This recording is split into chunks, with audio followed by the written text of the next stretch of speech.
बस बहुत हो गया, बहुत हो गया मस्ती मजाक, बहुत मस्ती मजाक में हमने पढ़ लिया। अब मस्ती मजाक नहीं, अब सीरियस होके पढ़ना है, क्योंकि 4 दिन और बचे हैं, 4 से 5 दिन और बचे हैं आपके एग्जाम आने में, और वो तब जब आज आप वीडियो देख रहे हैं, जिस दिन मैं अपलोड कर रहा हूं। अब आपको इसलिए नहीं पढ़ना है क्योंकि आपका एग्जाम आने वाला है, अब आपको इसलिए पढ़ना होगा क्योंकि आपका एग्जाम आ चुका है। ठीक है, तो चलिए शुरू करते हैं। मेरा नाम है अमरजीत और मैंने वादा किया था, मैंने पूरा सब्जेक्ट कवर कर दिया। आज हिंदी बचा है, सिर्फ एक सब्जेक्ट हिंदी बचा है, इसे भी कवर कर देंगे। जो हमने कवर किया वो एक बार देख लेते हैं। हमने साइंस कवर किया, होम साइंस कवर किया, सोशल साइंस कवर किया और फिर इंग्लिश कवर किया। 4 दिन हमने सब पे दिया, लास्ट वाले होम साइंस के दिन हमने 2 दिन दिया। ठीक है, चलिए शुरू करते हैं आज की क्लास। आज की क्लास शुरू होती है इस क्वेश्चन से। मैं पहले क्लियर कर देना चाहता हूं, हम कोई मॉडल पेपर आज नहीं लगा रहे हैं, हम कोई पीवाईक्यू आज नहीं लगा रहे हैं। आज हम क्वेश्चंस देखेंगे और क्वेश्चंस के थ्रू हम जानेंगे कि हमारे एग्जाम में कैसे कैसे क्वेश्चंस आते हैं और क्या क्या हमें पढ़ना है। ठीक है, इस पूरी हिंदी का हमारा जो मकसद रहेगा, पूरी हिंदी पढ़ाने का, 4 दिन का जो हम पढ़ाने वाले हैं, इसमें हम बस यही जानेंगे कि क्या क्या हमें याद करना है और कैसे कैसे क्वेश्चन हमें आएंगे और उसे कैसे अटेम्प्ट करना है, कैसे लिखना है। ठीक है, तो जो मेरा मेन मकसद इन 4 दिनों में रहेगा वो आपको ये बताना रहेगा कि आपको क्या क्या चीजें याद करके जानी है, क्योंकि मेरा ऐसा मानना है कि होम साइंस की तरह आप अभी भी ओवर कॉन्फिडेंस में होंगे कि आपको हिंदी आती है। I hope and I wish कि आपको आती हो, लेकिन ये थोड़ा सा अलग है। हम एक एक करके देख लेते हैं। ये क्वेश्चन देखते हैं। सबसे पहले आपको ऐसा पैराग्राफ दिया रहेगा, आपको ऐसा गद्यांश दिया रहेगा। अगर आप पद्यांश के क्वेश्चन सॉल्व करेंगे तो आपको एक पद्यांश दिया रहेगा, आपको एक पद्य का अंश दिया रहेगा, ये गद्य का अंश है। हम सबसे पहले देखते हैं कि ये जो लाइनें लिखी है इसके कुछ भाग में अंडरलाइन किया गया है, मतलब रेखांकित किया गया है। ये जो लाइनें लिखी गई हैं वो कहीं दूर दराज से या फिर कहीं अनजानी किताब से नहीं आई हैं, ये आपके अपने किताब से हैं। और ऐसे ही 2-3 क्वेश्चन वो लोग पूछते हैं ये पैराग्राफ, ये गद्यांश देने के बाद, जैसे हम लोगों ने इंग्लिश में पढ़ा था सेम यहां भी है। और चलिए देखते हैं एक-एक करके। सबसे पहले हम या तो ये कहिए इंग्लिश की तरह कि पूरा पढ़ ले, या फिर ये कहिए कि हम पहले क्वेश्चन देख लेते हैं उसके बाद देखते हैं, जैसा आपको हो। अब मुझे लगता है कि जब आप दोनों स्ट्रेटजी में कोई स्ट्रेटजी चुनते हैं सॉल्व करने की, तो ये डायरेक्टली डिपेंड करता है कि आपके पास कितना टाइम है। अगर आपके पास इनफ टाइम है तो आप पूरा पैराग्राफ पढ़ते हैं, और मेरी ये राय है कि आप पहले पैराग्राफ पढ़ लीजिए तब आप लगाइए, अगर आपके पास टाइम हो तो। ठीक है, मेरे पास अभी बहुत टाइम है तो मैं एक बार पढ़ लेता हूं। ठीक है, भिन्न भिन्न धर्मों को मानने वाले भी जो सारी दुनिया के सभी देशों में बसे हुए हैं, यहां भी थोड़ी थोड़ी संख्या में पाए जाते हैं। और जिस तरह यहां की बोलियों की गिनती आसान नहीं, उसी तरह यहां भिन्न भिन्न धर्मों के संप्रदायों की गिनती आसान नहीं। ये पूरी एक लाइन है, क्योंकि आप हिंदी पढ़ रहे हैं तो आपको थोड़ा सा वो डिफिकल्ट लाइन देने की कोशिश करेंगे, पर आपके लिए 0 है। ठीक है, मेरा ऐसा मानना है। आगे पढ़ते हैं, जो रेखांकित अंश है वो पढ़ लेते हैं। इन विभिन्नताओं को देखकर अगर अपरिचित आदमी घबरा कर कह उठे कि यह एक देश नहीं अनेक देशों का समूह है, यह एक जाति नहीं अनेक जातियों का समूह है, तो इसमें आश्चर्य की बात नहीं, क्योंकि यहां तक आपका अंडरलाइन खत्म हो जाता है, यहां तक आपका रेखांकित अंश खत्म हो जाता है, क्योंकि ऊपर से देखने वाले को जो गहराई में नहीं जाता विभिन्नता ही देखने को आएगी। ठीक है, हम क्वेश्चंस देख लेते हैं। सबसे पहले उपयुक्त गद्यांश का संदर्भ देखते हैं। ये कहना चाह रहा है कि इस जो गद्यांश है उसका संदर्भ लिखिए। संदर्भ कैसे लिखा जाता है बच्चों, ये सबसे पहला आपका आज का क्लास वर्क कह सकते हैं, आप इसे याद कर लीजिए। संदर्भ आप तभी लिख पाएंगे जब आपको पाठ और लेखक का नाम याद होगा। तो सबसे पहला आपका होमवर्क आज के लिए यही है कि आपको गद्यांश और पद्यांश के लेखक और पाठ का नाम याद होना चाहिए। ये आपके किताब के फर्स्ट पेज पर लिखा रहता है। ठीक है, आप वहां से याद कर लेंगे। देखो बेटा, अभी टाइम बहुत कम बचा है और आपको बहुत मेहनत करनी होगी। आज इतना बड़ा होमवर्क इसलिए मिल रहा है, आई थिंक कि सबसे बड़ा आज का होमवर्क है, इसलिए मिल रहा है क्योंकि अब आपका एग्जाम नजदीक आ गया है। अब आपको मस्ती बिल्कुल नहीं करनी है। ना ही पढ़ते समय और ना ही आपको एक्स्ट्रा टाइम कहीं और मस्ती करनी है, ठीक है। अब आपको सीरियसली पढ़ना है और इसलिए मैं आपको होमवर्क देता हूं कि आपके जो पाठ का नाम है, चाहे गद्य हो चाहे पद्य हो, दोनों के पाठ का नाम और उसको किसने लिखा है, ये चीजें भी आप याद कर लीजिए और तभी आप ये क्वेश्चन सॉल्व कर सकते हैं। उपयुक्त गद्यांश का संदर्भ कैसे लिखा जाता है, ये आपकी स्क्रीन पर ये रहा। प्रस्तुत पंक्तियां हमारी पठित पाठ्य पुस्तक, जो भी पुस्तक का नाम हो उसे लिखना है। के पाठ नामक, अब पाठ का नाम लिखना है, जो भी पाठ का नाम हो। किस पाठ का नाम लिखना है सर? इस पाठ का नाम लिखना है जो लाइनें आपको मिली हैं। सर ये तो हमें समझ में नहीं आ रहा है, तो आपको अथवा करके एक और पैराग्राफ देंगे। अगर उस पाठ का नाम आपको पता होगा तो आप उस पाठ को सॉल्व कीजिएगा। जब आप देखेंगे क्वेश्चन बा का पहला, मतलब बा खंड का पहला, तो आपको 2 क्वेश्चन दिए रहेंगे। आपको सबसे पहले यही ध्यान देना है कि किस पाठ और किस लेखक का नाम हमें बढ़िया से याद है। तो जिस गद्यांश के लेखक और पाठ का नाम आपको बढ़िया से याद होगा, आप उससे ही प्रेफरेंस दीजिएगा, आप उसे ही चुनिएगा सॉल्व करने के लिए, ठीक है। अथवा लगाए रहेंगे, दोनों में से कोई एक चूज करना है, ठीक है। तो मैंने ये चूज किया क्योंकि मुझे यही आता था, क्योंकि ये भारतीय संस्कृति से लिया गया है। तो अभी तक मैंने क्या लिखा? प्रस्तुत पंक्तियां हमारे पठित पाठ्य पुस्तक, जो भी आपके पुस्तक का नाम हो वो लिखना है। के पाठ नामक भारतीय संस्कृति से लिया गया है, जिसके लेखक, अच्छा यहां लेखक लिखना है, गद्यांश में लेखक लिखना है। जब आपका पद्य हो तो आपको वहां कवि लिखना है, ठीक है। यहां लेखक लिख रहे हैं, भारतीय संस्कृति से लिया गया है, जिसके लेखक डॉक्टर राजेंद्र प्रसाद है, ठीक है। तो ऐसे ही आपको लिखना है और इससे अलग नहीं लिखना है। ये आपको रटा रटाया होना चाहिए कि प्रस्तुत पंक्तियां हमारे पठित पाठ्य पुस्तक एक्स के नाम से, जो भी आपकी पुस्तक का नाम हो, के पाठ नामक एक्स से लिया गया है, जो आपके पाठ का नाम हो, के रचयिता, लेखक, कवि, रचयिता और कवि हम पद्यांश में लगाते हैं, यहां सिर्फ लेखक लगाएंगे, ठीक है। जिसके लेखक डॉक्टर राजेंद्र प्रसाद, इसके लेखक तो डॉक्टर राजेंद्र प्रसाद हैं। आपके जो पद्य, आपको जो गद्यांश मिला रहेगा उसके लेखक जो रहेंगे आप उसको लिख दीजिएगा, ठीक है। चलिए आगे बढ़ते हैं। रेखांकित अंश की व्याख्या करना है।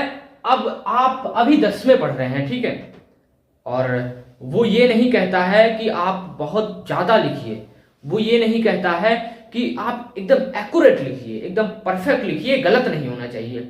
रेखांकित अंश, जो भी रेखांकित किया गया है उस अंश की व्याख्या आप ऐसे ना कर दीजिए जिसको कवि या लेखक देख के एकदम हैरान हो जाए कि भैया क्या ही लिख दिया, इसको तो कवियों और लेखकों में आना चाहिए था। नहीं, इस क्वेश्चन का मतलब है रेखांकित अंश की व्याख्या करने का कि आप जो ये पढ़े हैं पैराग्राफ, क्या आपको समझ में आई है?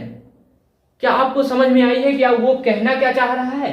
बस यही मतलब है कि ये क्वेश्चन का। और ये आपके एक तरह से पाठन कौशल का टेस्ट लेना चाहते हैं तो आपने क्या पढ़ा था, आप इनको टेस्ट दे दीजिए। इन विभिन्नताओं को देखकर अगर अपरिचित आदमी घबरा कर कह उठे कि यह एक देश नहीं अनेक देशों का समूह है, तो इसमें लेखक कहना चाह रहा है कि जो हमारी भारतीय संस्कृति है, जो हमारी भारतीय विभिन्नताएं हैं, भारतीय संस्कृति की विभिन्नताएं हैं, जातियों की विभिन्नताएं हैं, उनको देखकर अगर कोई बाहर का आदमी आए और बोल दे कि नहीं नहीं, घबरा कर ऐसा बोल दे कि नहीं नहीं ये एक देश तो नहीं हो सकता क्योंकि यहाँ इतने सारी चीजें हैं। अच्छा, मैं एक चीज और बता देना चाहता हूँ, हमारे इंडिया में ही इतने सारी संस्कृतियों की विभिन्नताएं पाई जाती है, इतनी सारी जातियां पाई जाती है, इतने सारे धर्म पाए जाते हैं। बहुत देशों में ऐसा नहीं है, इसीलिए हमारा देश यूनिक है, हमारा देश एक रंग बिरंगा कह सकते हैं। तो आगे बढ़ते हैं।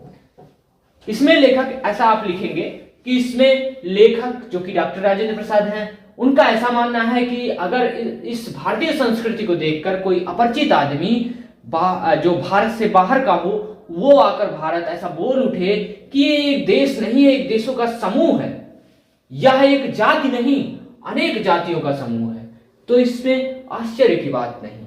ऐसा कहकर डॉक्टर राजेंद्र प्रसाद हमारी भारतीय संस्कृति की व्याख्या कर रहे हैं, हमारी भारतीय संस्कृति की बढ़ावा दे रहे हैं, हमारी भारतीय संस्कृति का कह सकते हैं एक तरह से गुणगान गा रहे हैं।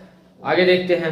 आप अपने मन से आपको लिखना है, बस आपको ये जोड़ देना है कि जो लेखक है वो कहना क्या चाह रहा है। इन लाइनों का मतलब आप अपने हिसाब से कहिए, आप अपने हिसाब से मन में सोचिए और फिर जो लेखक का नाम लगा के, जो आप लेखक का नाम याद किए हैं उस लेखक का नाम लगा के वो अपनी सारी भड़ास, अपनी सारी फीलिंग उस पर थोप दीजिए कि लेखक ये कहना चाह रहा है, ठीक है। ऐसे ही रेखांकित अंश की व्याख्या की जाती है। आगे हम पढ़ लेते हैं। ये ऐसा क्यों कह रहा है कि आश्चर्य की बात नहीं होगी, क्योंकि ऊपर से देखने वाले को जो गहराई में नहीं जाते, विभिन्नता ही देखने को आएगी। अच्छा, ये रेखांकित अंश की व्याख्या करने को कह रहा है, आपको इस लाइन की व्याख्या नहीं करनी है।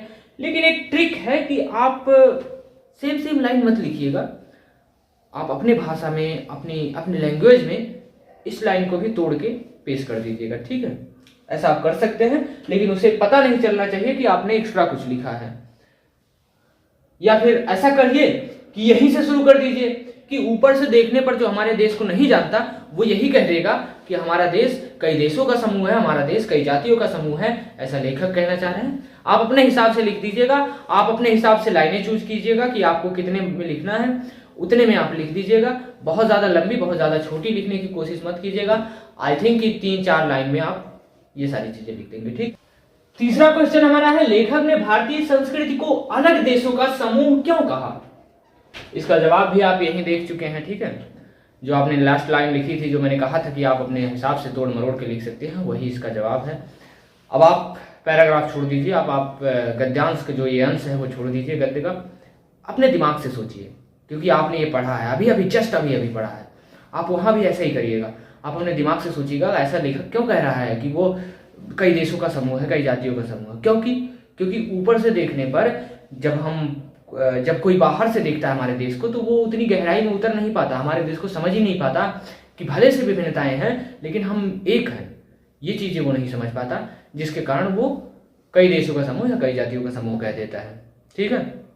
तो अब आपके पढ़ाई का, अब आपके एग्जाम का वो पोर्शन आ गया है, वो भाग आ गया है जिसमें आप अपने आप को 30 मार्क खा समझते हैं। मतलब निबंध रचना।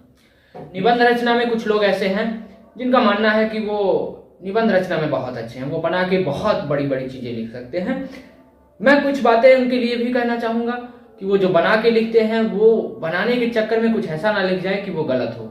और सबसे बड़ी बात जो मैं बताना चाहता हूं कि हेडिंग में लिखें, कई सारी हेडिंग बना लें। लेकिन सबसे बड़ी बात ये होती है कि सर जब हम लिखने जाते हैं तो हेडिंग बनाने का मतलब ये है कि पहले हमें हेडिंग लिखना पड़ेगा।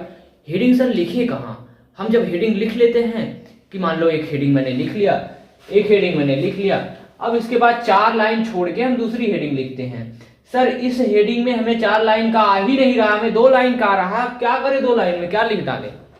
आपको ये गलती नहीं करनी है। आप हेडिंग में लिखिए, लेकिन सबसे पहले आप क्या करिए कि जो आपको हेडिंग आ रहे हैं, जैसे मान लो कि मेरा एक क्वेश्चन, मुझे एक पर्यावरण प्रदूषण पे लिखना है। सबसे सरल ये है, पर्यावरण प्रदूषण। तो आपको शुरू कहां से करना पड़ेगा? आपको शुरू करना पड़ेगा सबसे पहले पर्यावरण प्रदूषण है क्या, जिसमें चाहे तो आप प्रदूषण के बारे में अलग से लिख सकते हैं, पर्यावरण के बारे में अलग से लिख सकते हैं। उसके बाद दोनों को जोड़ के पर्यावरण प्रदूषण का मतलब समझा सकते हैं। लेकिन आपको ये पर्यावरण प्रदूषण का मतलब लिखना पड़ेगा। इसके बाद आप हेडिंग लिखेंगे। हेडिंग में क्या लिखेंगे वो मैं आपको बता दे रहा हूं। हेडिंग में जो भी आपके दिमाग में आए, जितने भी प्रकार के पर्यावरण प्रदूषण आए, या फिर उससे भी ऊपर आप उससे भी अच्छा लिखना चाहें तो पर्यावरण के प्रकार लिखिए, पर्यावरण से लाभ लिखिए, पर्यावरण से किस तरह से बचा जा सकता है प्रदूषण से वो लिखिए। उस प्रकार में आप कई प्रकार के प्रदूषण लिख सकते हैं, उस बचाव में आप उस प्रदूषण के कई प्रकार के बचाव लिख सकते हैं, वो आप लोग लिख लेंगे। मेरा कहने का मतलब है जब आप लोग हेडिंग चूज करिए तो आप पहले ही चूज करिए, लिखने से पहले ही चूज करिए। ये कैसे चूज करेंगे सर? जब हम एक हेडिंग लिखते हैं उसके बाद हमें पता ही नहीं चलता कि उस हेडिंग के बारे में हम कितनी लाइनें लिख सकते हैं। वो आप अपने कॉपी में पहले लिख लीजिए कि जितनी हेडिंगों के बारे में हमें लिखना है वो हम लिख लेंगे। अच्छा, आप ऐसा तब करेंगे जब आपके पास टाइम होगा। अगर आपके पास टाइम नहीं है तो एक तरफ से लिखना स्टार्ट कर दीजिए। आई थिंक कि हाई स्कूल में तो बहुत टाइम मिल जाता है आपको लिखने के लिए, ठीक है। और थोड़ा सा जल्दी लिखने की, थोड़ा सा हैंड राइटिंग सुधार के लिखने की। आपका हिंदी रहेगा पहला दिन, और अगर आपकी पहले दिन की अगर हैंड राइटिंग सही नहीं रहेगी तो फिर तो दिक्कत हो जाएगी। बहुत मेहनत करना है हैंड राइटिंग में। अगर मैं ये इसको परसेंटेज में बांटूं तो 30% आपको हैंड राइटिंग में मेहनत करनी है, 70% आपको एक्यूरेसी पे ध्यान देना है, ठीक है। मैंने बताया जब भी आप कोई टॉपिक देखे उसके बारे में आपको निबंध लिखना है, आप हेडिंग लिखिए। लेकिन कहाँ लिखोगे ये मैं बता दे रहा हूँ। जैसे आपको ये कॉपी मिलती है, मान लो ये कॉपी मिल गई, आप इस कॉपी का ये लास्ट वाला खोलिए, ये तो पहला हो गया, ये लास्ट वाला खोलिए। यहां पर कुछ आपको लिखे रहेंगे, लिखा मिलेगा, इसको छोड़ दीजिए। यहां पर एक रफ, ऊपर रफ लिख दीजिए, ऐसा रफ बना दीजिए, ऐसा रफ लिख दीजिएगा, रफ कार्य लिख दीजिएगा। और उसके बाद आप वहां कुछ भी लिख सकते हैं। आपको जो भी हेडिंग्स लिखनी है, आपको लेखक और रचयिता या फिर किसी का नाम लिखना है, आपको जो भी रफ कार्य करना है उस पर कर लीजिएगा।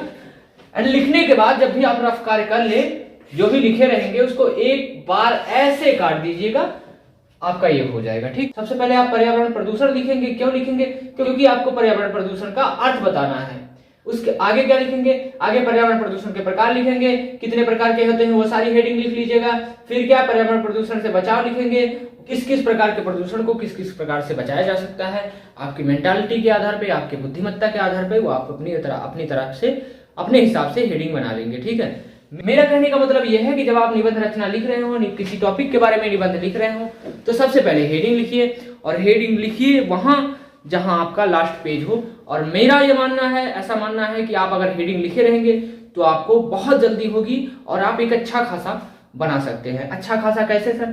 अच्छा खासा ऐसे कि जब आप ऐसे ही लिखना स्टार्ट कर देते हैं विदाउट एनी हेडिंग, तो आप एक स्ट्रक्चर नहीं बना पाते। कुछ लोग क्या करते हैं, कुछ लोग ऐसे पर्यावरण प्रदूषण डाले, वायु प्रदूषण, जल प्रदूषण, मृदा प्रदूषण, जो भी प्रदूषण उनको आता होगा वो हेडिंग डालते हुए उसके बारे में लिखते चले जाएंगे। ये बहुत ही गंदा तरीका है, आप ऐसा मत करिएगा। ठीक है, जब भी कोई टॉपिक आए, पर्यावरण प्रदूषण जैसे आ गया, उसके बारे में आप पहले लिखिए, फिर कितने प्रकार के होते हैं वो लिखिए, किस किस प्रकार से बचाव किया जा सकता है वो लिखिए। जैसे हम दूसरी लाइन देख लेते हैं, पर्यावरण प्रदूषण तो हमारा हो गया।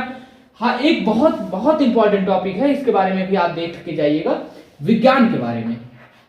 ये अक्सर आता रहता है और मुझे जहां तक याद है मेरे हाई स्कूल में भी ये आया था,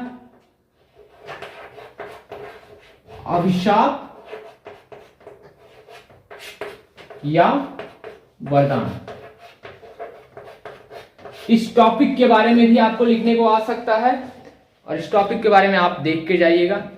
आई होप कि आपके पास अभी बहुत टाइम है, आप इसके बारे में एक बार जरूर देख लेंगे। आप गूगल कर लीजिए, आप कहीं से किसी बड़े जो आपके घर में बड़े हों उनसे कह दीजिए, कहीं से सर्च करके आपको दे दें इसके बारे में, लेकिन आप पढ़ के जाइएगा। ठीक है, विज्ञान अभिशाप, अभिशाप का मतलब होता है श्राप। विज्ञान किस तरह से हमारे लिए बुरा है वो लिखना है, विज्ञान किस तरह से हमारे लिए वरदान के रूप में है वो लिखना है। अच्छा, जब आप कई सारे टॉपिकों के बारे में सोचे रहेंगे, आप ऐसे सोचिए घर बैठकर या लेटकर या सोते समय, ऐसा सोचिए कि अगर विज्ञान अभिशाप या वरदान आ गया तो किन किन हेडिंगों पे हम बात करेंगे। क्योंकि अब आप बड़े हो चुके हैं, अब आप 7th 8th में नहीं हैं कि आपको विज्ञान अभिशाप और वरदान आ गया एक ऐसे लिखते चले जाएंगे। आपको हेडिंग में लिखना पड़ेगा, आप पैराग्राफ में बिल्कुल नहीं लिख सकते, आपको हेडिंग में लिखना पड़ेगा। और हेडिंग में क्यों लिखना पड़ेगा? क्योंकि आपको स्ट्रक्चर देना होगा, एक फ्रेम में लिखना होगा कि हम पहले ये लिख रहे हैं एंड देन ये लिख रहे हैं, वो उनको समझाना होगा। हिंदी लिखने का मतलब यही होता है कि आप जो लिख रहे हैं वो आप सिर्फ लिखिए मत, जो पढ़ेगा जो चेक करेगा उसे आप समझाइए कि आपने लिखा है वो आप किस तरह से देखते हैं। ठीक है, कोशिश करिए कि आप जो लिख रहे हैं वो ऐसा मान के चलिए कि कोई एक नर्सरी का या कोई एक 5th या 6th क्लास का बच्चा चेक कर रहा है, आप उसे समझा कर लिखिए। ठीक है, विज्ञान अभिशाप या वरदान, सर इस पे क्या क्या हेडिंग बना सकते हैं? सबसे पहले विज्ञान का मतलब आप जान लीजिए। अगर आप विज्ञान पढ़े होंगे तो मैंने आपको बताया होगा कि विज्ञान का मतलब क्या है। विज्ञान का मतलब आप देख लेंगे एंड उसके बाद आप अगर इसमें एक्स्ट्रा कुछ और जोड़ना चाहे तो उसके बारे में भी लिख सकते हैं, 2-3 लाइनों में 4 लाइनों में विज्ञान के बारे में जोड़ सकते हैं। उसके बाद आप अभिशाप डालिएगा हेडिंग, लेकिन हेडिंग डालने का तरीका यह है कि अगर आप विज्ञान डाले हैं तो आपको 1 नंबर डालना होगा, और अगर अभिशाप डाले हैं तो आपको 2 नंबर डालना पड़ेगा। एंड इसके बीच में जो हेडिंग होगी उसका नंबर आपको चेंज करना पड़ेगा, वो आपको 1-2 नंबर नहीं, उसमें आपको का खा गा या ऐसे कुछ नंबरिंग करनी होगी जो इससे अलग दिखाई दे, जो ये बताए कि ये हेडिंग है और इसकी सब हेडिंग ये है, मतलब ये मुख्य लाइनें हैं, इसके अंतर्गत इन सारी लाइनों पर हम बात कर रहे हैं। ठीक है, अभिशाप, अभिशाप लिखिएगा, पहले विज्ञान लिखिएगा, उसके बारे में सारी चीजें लिखिएगा, फिर अभिशाप लिखिएगा, उसके बारे में सारी चीजें लिखिएगा। ये आप पर डिपेंड करता है कि आप किन किन टॉपिकों पर बात करना चाहते हैं, क्या क्या टॉपिक आपको आती है, क्या क्या आपने घर से पढ़ के आया है। कुछ टॉपिक मैं बता देता हूं, जैसे पर्यावरण प्रदूषण पे आप देख के जाइएगा, विज्ञान पे देख के जाइएगा। तीसरा टॉपिक आप मान लीजिए यातायात, यातायात के बारे में देख लीजिएगा, और चौथा आप जनसंख्या वृद्धि के बारे में देख लीजिएगा, जनसंख्या वृद्धि, इसके बारे में देख के जाइएगा। दोनों चीजों के बारे में देख के जाइएगा। आप देख के कहां जाएंगे? देख के आप गूगल करके, जैसा मैंने बताया गूगल करके देख के जाइएगा। अपने घर वालों से, जो भी आपके मम्मी पापा, भाई बहन, मामा मामी जो भी हो, किसी से भी पूछ के जाइएगा, पर एक बार देख के जाइएगा। देख के जाने से क्या होगा कि बहुत सारा पैराग्राफ आप याद करके या देख के जाएंगे, याद तो नहीं कर पाएंगे। बहुत बड़ा पैराग्राफ, जब 1-2 पन्ने, 3 पन्ने, 4 पन्ने आप पढ़ के जाएंगे तो उसमें से बहुत सारी चीजें भूल जाएंगे, सारी चीजें आप नहीं लिख पाएंगे। 2-3 पन्ने अगर आप याद करके जा रहे हैं तो 1 पन्ने 1.5 पन्ने ही लिख पाएंगे, और जो लिख पाएंगे लेकिन वो एक रिदम में होगा, वो सही चीजें होगी और एक सही स्ट्रक्चर में होगी। तो आप देख के जाएंगे, मैं उम्मीद करता हूं। और अब आप सारी किताबें, सारे जो सब्जेक्ट हैं वो रख दीजिए, सिर्फ हिंदी पढ़िए। सारी किताबें बंद करके एक बैग में रख दीजिए, सिर्फ हिंदी पढ़िए। क्योंकि जैसे मैंने बताया कि अब आपका एग्जाम आने वाला नहीं है, आपका एग्जाम आ चुका है। और अगर आपके घर वाले ऐसा बोले कि ये काम कर लो या वो काम कर लो, तो उनको मना कर दो कि 10-15 दिन मुझसे कोई काम मत करवाओ, उसके बाद मैं पूरा काम करूंगा, ठीक है। ये 10-15 दिन डिसाइड करेंगे कि आप कितना अच्छा पढ़े हैं पूरे साल में। तो आई होप कि आप पढ़ के जाएंगे। और इस तरह से हम अपना क्लास खत्म करते हैं। आज मैंने ज़्यादा मस्ती की नहीं, मेरा मूड खराब नहीं है, बस मैं चाहता हूं कि आप लोग भी सीरियस हो जाए, सीरियसली पढ़ाई करें। मस्ती करने का फिर हम कभी कर लेंगे, ठीक है। हाँ, जो मैंने होमवर्क दिया है वो याद कर लीजिए, और वो डेफिनेटली याद करिए। इसलिए नहीं क्योंकि सर ने होमवर्क दिया है, इसलिए कि आपका वो एग्जाम में आने वाला है। और मैं कोशिश करूंगा इन 4 दिनों में मैं आपको छोटा छोटा होमवर्क दूं जो आप याद करेंगे, ठीक है। तो आज की क्लास बस यहीं तक।